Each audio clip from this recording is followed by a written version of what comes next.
Assalamualaikum.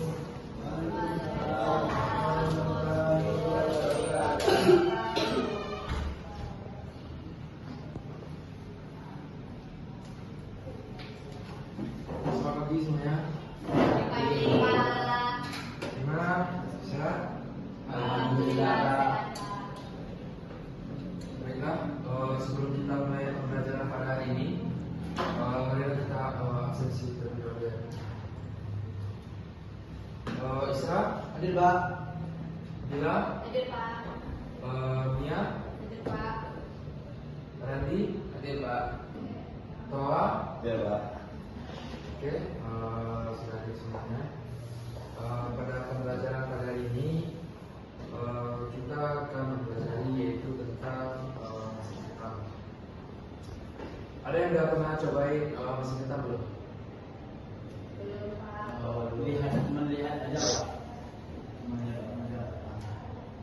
Nah, untuk pembelajaran pada mata pelajaran kali ini ada memiliki beberapa tujuan pembelajaran, yaitu yang pertama kita paham dari fungsi dan juga jenis dan prinsip kerja dari mesin ketam kayu itu sendiri. Nah, dan juga kita terapkan prosedur keselamatan kerja pada saat kita melakukan praktek saat menggunakan mesin ketam. Nah, yang ketiga, kita mengoperasikan mesin ketam itu untuk meratakan dan menghaluskan kayu pada meja kerja yang sesuai praktek yang kita kerjakan. Nah, yang keempat, kita juga paham bagaimana melakukan perawatan pada alat yang kita gunakan. Nah, kita akan membuat sedikit penjelasan. Dapat kita lihat pada PowerPoint yang Bapak share. Ini adalah mesin ketam. Nah, mesin ketam itu adalah alat yang penting dalam industri kayu yang digunakan untuk meratakan, meluruskan, dan juga menghaluskan permukaan kayu. Nah, pada pelajaran ini kita mempelajari tentang berbagai jenis mesin ketam, apa aja komponen-komponennya, bagaimana apa aja langkah-langkah keselamatan yang harus kita patuhi, dan juga beberapa teknik dasar dan berbagai hal lainnya pada mesin ketam.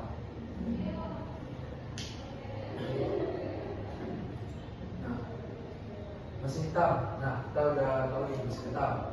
Yang perlu kita ketahui apa lagi? Itu jenisnya. Ada beberapa jenis yang perlu kita ketahui. Yang pertama itu ada portable. Ini lebih didesain untuk lebih fleksibilitas dan portabilitas dalam kita penggunaannya. Cocok untuk pilihan yang ringan dan pekerjaan yang kecil yang biasanya lebih ringan dan mudah kita kerjakan. Soalnya lebih gampang dibawa biasanya. Nah, ada juga yang namanya mesin ketam stasioner. Nah, ini untuk produksinya yang skala besar dan pekerjaannya melakukan akurasi yang lebih tinggi. Biasanya tersedia dalam berbagai ukuran dan konfigurasi yang ini pakai meja kerja yang lebih gede dan lebih kuat. Ini biasanya ada pada workshop.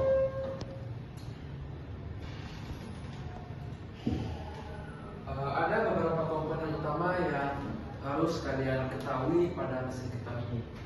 Yang pertama itu pada mesin ketam itu ada motor penggeraknya yang memberikan tenaga untuk menggerakkan pisau pada alat ketam itu sendiri. Nah, juga ada pisau ketam komponen kedua yaitu yang pisaunya itu sendiri, kalian tahu sendiri kan. Yang komponen ketiga kita ada meja kerja, dan juga pada komponen keempat ada pengatur kedalaman. Jadi kita bisa men-setting kedalaman penyayatan untuk setiap kali proses ketam yang kita lakukan. Nah, yang kelima ada juga pengaman yang ini lebih untuk melindungi operator dari kecelakaan saat penggunaan alat.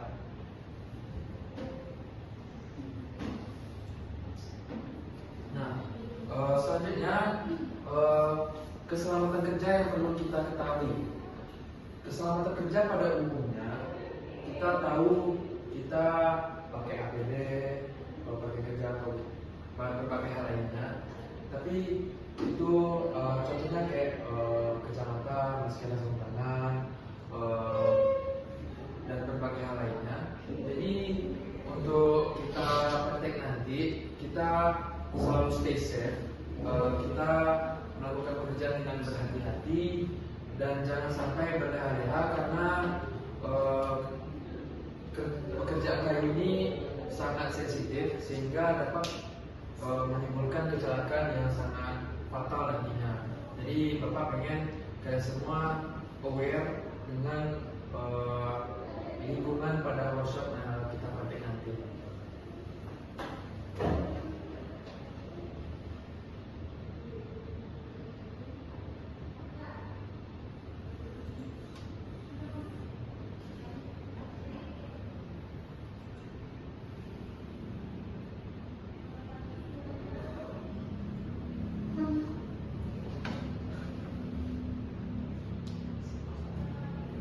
Nah, untuk teorinya, pada dasarnya teorinya untuk teknik dasar pertama.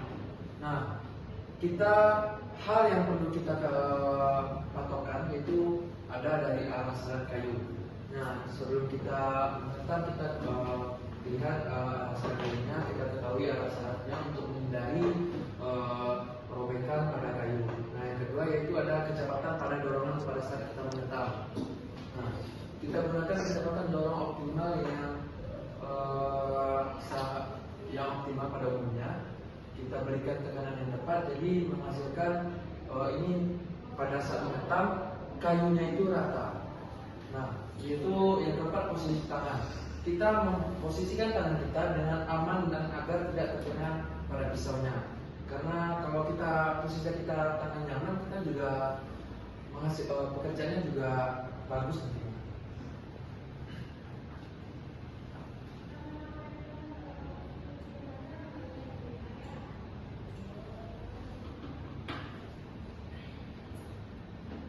Habis para praktek, kita juga harus ketahui bagaimana kita merawat dan memelihara mesin ketam itu sendiri.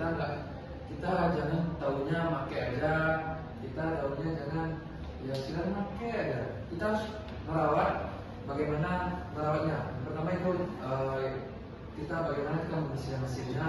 Setelah kita gunain, bersihkan mesin untuk menghindari tumpukan debu habis kita banyak debu yang numpuk. Dan juga ada kita periksa pisau-pisaunya, kursi pisaunya setiap pekerjaan. Dan juga kita lakukan pelumasan dan juga kita simpan alat yang kita gunakan itu pada tempat yang kering sehingga menghindari karatan pada alat. Kita juga harus maintenance secara berkala untuk memastikan semua bagian pada alat berfungsi dengan baik.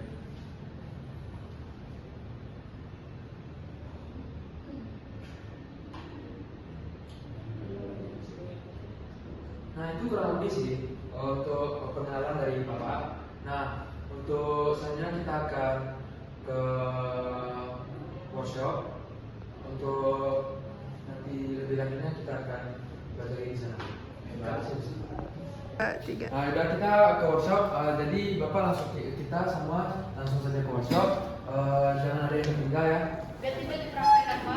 Udah pakai baju praktek. Baik, Pak.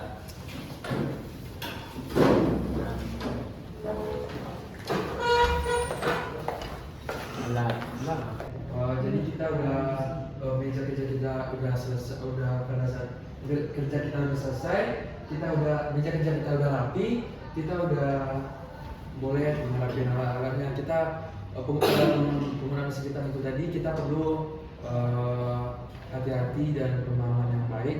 Jadi pastikan untuk selalu memprioritaskan keselamatan kalian karena ini penting nantinya. Dan juga kita udah mempelajari beberapa teknik dasar dan juga tahu seperti apa pemeliharaan pada alat secara rutin pada umumnya, dan juga dengan mengikuti langkah-langkah yang tepat kalian tuh dapat memaksimalkan dari kinerja mesin ketam itu sendiri, dan juga kita dapat hasil dari pengetaman yang bagus dengan kehalusan ataupun perataan yang bagus. Nah, jadi itu pembelajaran mata pelajaran pada hari ini, pada pertemuan kali ini.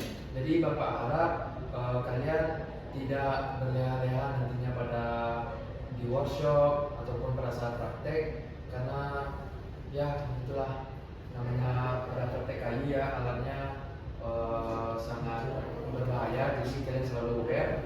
Oleh karena itu kita tutup aja kelas pada hari ini. Terima kasih Bapak tutup dan assalamualaikum warahmatullahi wabarakatuh.